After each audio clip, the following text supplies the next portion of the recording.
Alrighty, so this is technically 2 days in one because yesterday I had a lot of work to do, so I didn't get to work out until after midnight when we got home, and my roommate goes to work late in the afternoon, so it wasn't like I was keeping him up.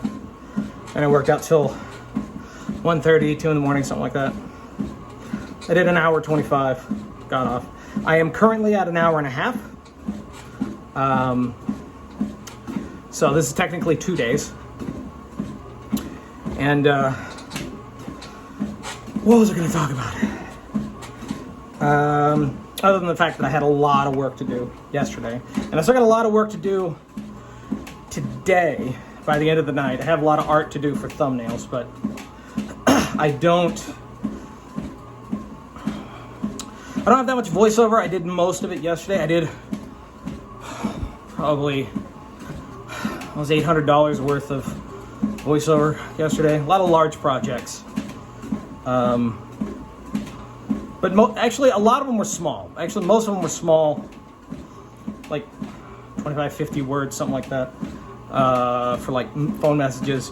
And then I had a whole bunch of like 5 or 6 like large projects.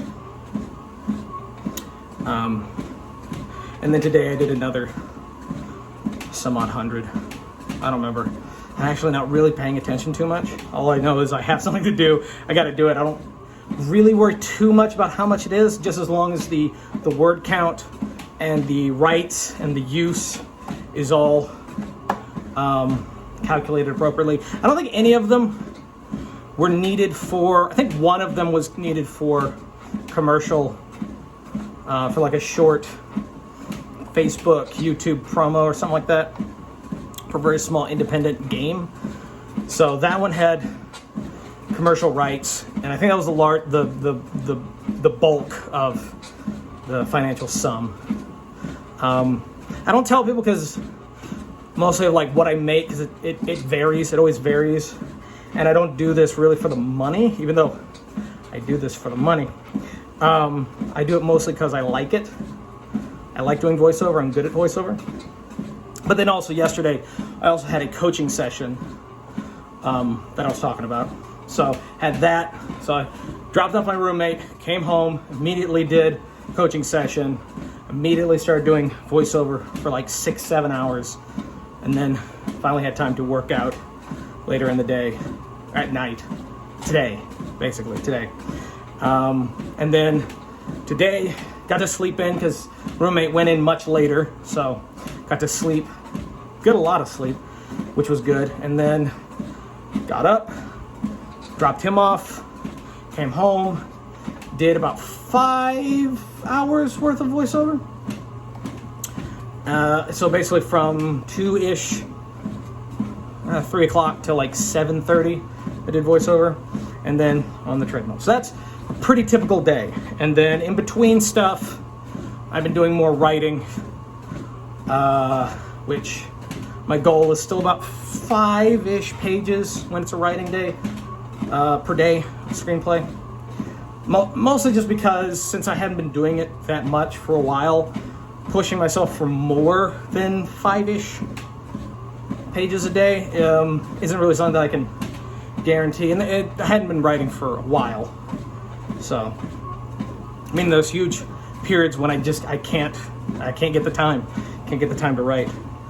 But I started writing it's now like a 14, 15 episode series. It started out 12, but then there were some more ideas, because I had a 12 episode outline, and then some more ideas came up.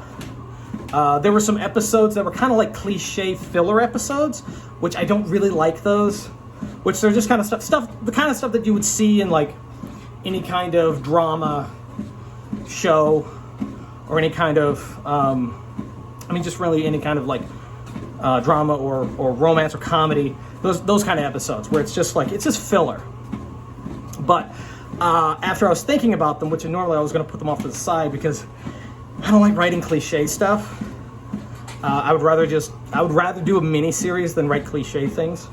But then I thought of some unique elements and drama about the main characters that could be fleshed out by the end of that episode through these pretty cliche concepts. So the idea is like to basically use that typical setup that normally is the entire episode, and then halfway take it to someplace dark or sad. Because I love taking it to someplace that's dark or sad. It's just way more fun to write.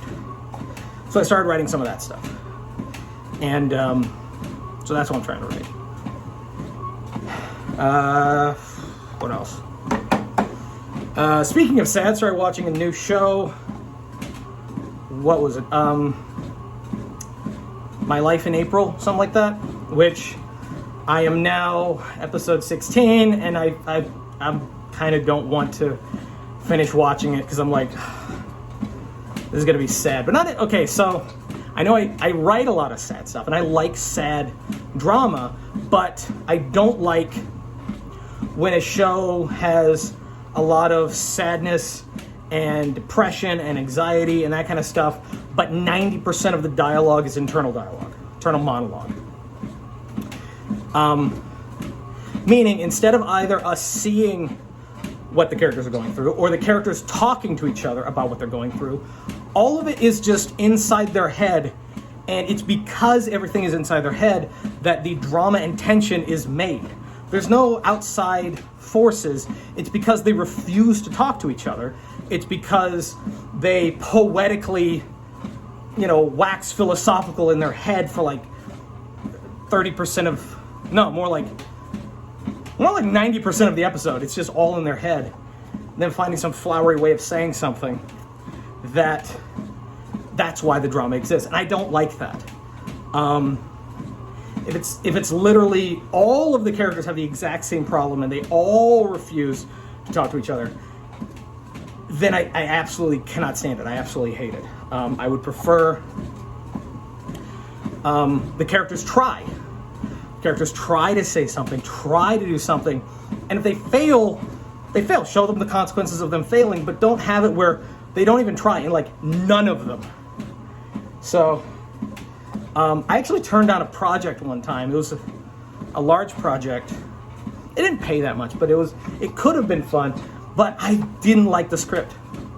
I didn't like the script, I didn't like the way it was written, and the guy was kind of an amateur. It was very poorly made. It could have been fun. It would have been something I would have been proud of on my resume, but I turned it down basically because it was all this kind of garbage. It was all this kind of internal monologue, Shakespearean shit in their head, but and everyone would just stare at each other. So, picture this. If you have 3 characters in a room, and you take out the internal monologue, it's for like 5 minutes, characters just standing there staring at each other. That's garbage. It's bullshit. Throw it out, start over again. And so, yeah, I don't know. I'll probably take a little break from it, watch something else, and then come back. I don't know. That kind of stuff bugs me. It's terrible writing. I finished doing a independent film for a friend that it was the same way, and I made my grievances known. That I really think there's a better way of doing this than it all being internal monologue and it all just being, voiceover. Because so much of the film was voiceover. Why? Just let the actors show with emotion what they're feeling. Don't insult the intelligence of the audience by having them literally state in the most poetic way. If you want to be a poet, be a poet. If you want to be a writer for film, be a writer for film. And cut out the poetry. Just cut it out. It's stupid, it's pointless, it drives me insane. So, that's it. I am now at 008, which means